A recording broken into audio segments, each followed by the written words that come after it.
Avec Pauline Revenal, envoyée spéciale de BFM TV à Nantes.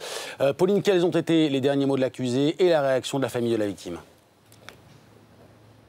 Eh bien donc, comme la loi le permet, Tony Meillon a pris la parole une dernière fois et il s'est dit rongé par le remords. Tony Meillon qui sanglotait en fin de matinée avant que la cour parte délibérer. Et il a dit « Ce qui s'est passé, ce que j'ai fait, ça n'aurait jamais dû se produire. À aucun moment, je n'ai souhaité du mal à Laetitia. » Alors justement, je me trouve en compagnie de Franck Perret, le père de Laetitia. Merci de répondre à nos questions. Ces déclarations de dernière minute, une dernière fois, Tony Meillon qui s'excuse, qui regrette, dit-il, et qui se dit rongé par le remords. Vous y croyez ?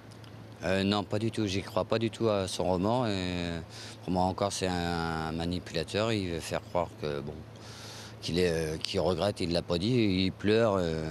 Il cherche ses mots, mais bon, voilà, parce qu'il veut pas dire la vérité.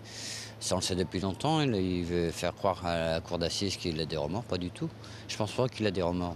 C'est un personnage monstrueux.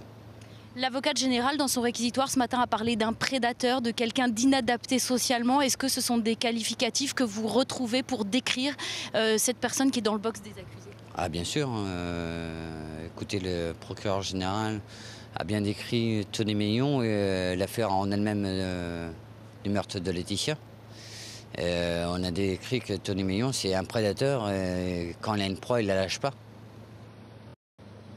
Et bon, la peine que le procureur général a dit nous satisfait, bien sûr, nous-mêmes. L'avocate générale a donc requis le maximum à l'encontre de Tony Meillon. Elle a requis la réclusion criminelle à perpétuité assortie d'une peine de sûreté de 22 ans. Mais ferrarissime, elle demande aussi la rétention de sûreté. Comprenez qu'à l'issue de ces 22 ans, eh bien, si Tony Meillon voulait sortir, un collège d'experts va se réunir pour savoir s'il est capable de sortir de prison, s'il n'est pas dangereux pour la société. Et s'il est dangereux, eh bien, il sera placé dans un centre de rétention. Est-ce que toutes ces mesures demandées par le ministère public vont dans votre sens? Est-ce que vous pensez que la justice a tiré des leçons de l'affaire? Ah bien sûr, oui. Si ça a été retenu, bien sûr, comme le procureur l'a dit, là on sera satisfait. Il ne faut pas relâcher un criminel comme ça. C'est un multirécidiviste, on le voit bien, ça a été prouvé. Le magistrat est contre lui et aussi avec les parties civiles.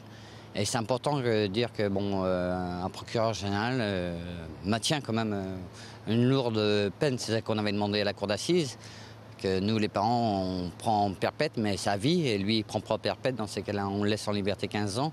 Et nous on ne veut pas, parce que bon, faire montrer aux gens que bon, la perpétuité c'est que 30 ans et 22 ans de comment ça s'appelle La période de sûreté et la rétention de sûreté. Voilà, c'est ça qu'on cherche, et le plus c'est ça qu'on cherchait de toute façon.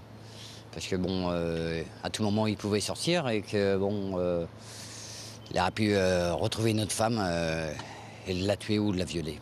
Il aurait pu, a dit l'avocate générale, recroiser le chemin d'autres jeunes filles comme celui de Laetitia, et c'est la raison pour laquelle elle veut protéger la société. Merci Franck Perret d'avoir répondu à nos questions. On attend donc le verdict cet après-midi devant la cour d'assises de Nantes.